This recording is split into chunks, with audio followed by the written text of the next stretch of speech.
Think about how you have been taught history in school. You might have learned American history and also world or global history. If you had a religious education, you might have learned the history of your religion or sacred texts like the Bible or Quran. If it were 50 or 100 years ago, you probably would have learned Western civilization, the history of the cultures of Europe. All of these histories have a purpose. History tells us what to think and how to think about it. Look at this diagram. Cultures tend to have a certain structure, which we'll represent by a pyramid. At the bottom are the people who actually do the work and generate the wealth. Today, these are people working in factories and offices, making the consumer goods or writing the computer code that makes other people wealthy. In an agricultural society, these were peasant farmers or even enslaved workers. Then we have a smaller group, those who rule. They benefit from the work of those on the bottom of the pyramid. They are the ones today who own the factories and companies, or, in the past, the ones who own the farmland. Of course, today we are ruled by a representative democracy, but of course, those with money also have an outsized voice in government and often lobby to have laws passed that will benefit them. To counter their influence, those at the bottom of the pyramid can come together to raise their voices and work together to change things. And then we have the justifiers. In the past, these might have been religious figures who said you had to keep working for the higher-ups because God, or the gods, said that was your lot in life. Today, we have scientists and scholars, economists, doctors, and of course, college professors who tell us what the right thing to do is, or who, listening to those at the bottom of the pyramid, challenge the power structure.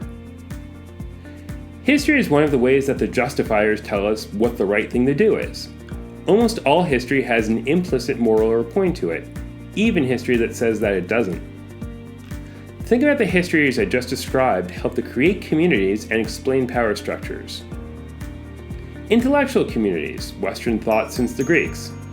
This supposes that Western civilization is the direct descendant of Greek thought and also lifts ancient Greece up to be a model to be followed. National communities, the history of our country. This can be used to make the case that our founders were special geniuses and that our country has a special destiny. Or it can be used to criticize the power structure in our society and critique the founders. Religious communities. The Bible, in fact, was for a long time considered to be a true and accurate history, beginning with creation and ending with the prophesied Last Judgment. The Quran and other religious texts from other cultures often similarly give a view of history, the creation of the world, and the founding of the community of belief. History since the Enlightenment. The birth of modern thought in 17th and 18th century Europe when people rejected a religious explanation of history and the natural world. Nonetheless, like all thinkers, Enlightenment philosophers still had things they could consider good. One of these was the idea of progress, that history goes in an upward direction and things go from worse to better. In many ways, this is similar to the biblical view of history, with human reason replacing divine judgment. Other things the Enlightenment considers to be good are the ideas of science, the private ownership of property, and national communities. Note that these are all Western ways of thinking about the world. People in China, in Africa, and in the Middle East had very different ways of thinking about the world and about history. But these are the ideas that went into creating history courses in Western countries, that is, Europe and the places settled by Europeans. So what then is world history? Today, we live in a global, interconnected world. Trade knows no borders.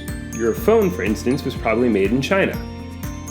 Immigration brings new people to countries to live and become productive members of society.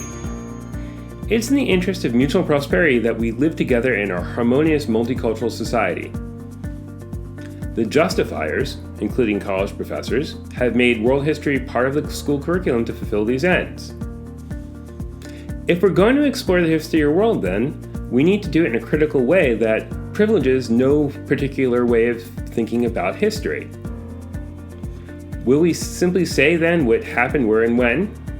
Or will we examine things more closely and critique the narrative and learn also about how other cultures looked at history? Will we look at these cultures in isolation, or will we draw global connections, as with our pyramid model of society? Here's your activity. With your classmates, list what history classes you've taken in school. Collaborate and determine what the message or intent behind each of these has been. What voices have been included or excluded? Then, come up with some new ways we might be able to look at history.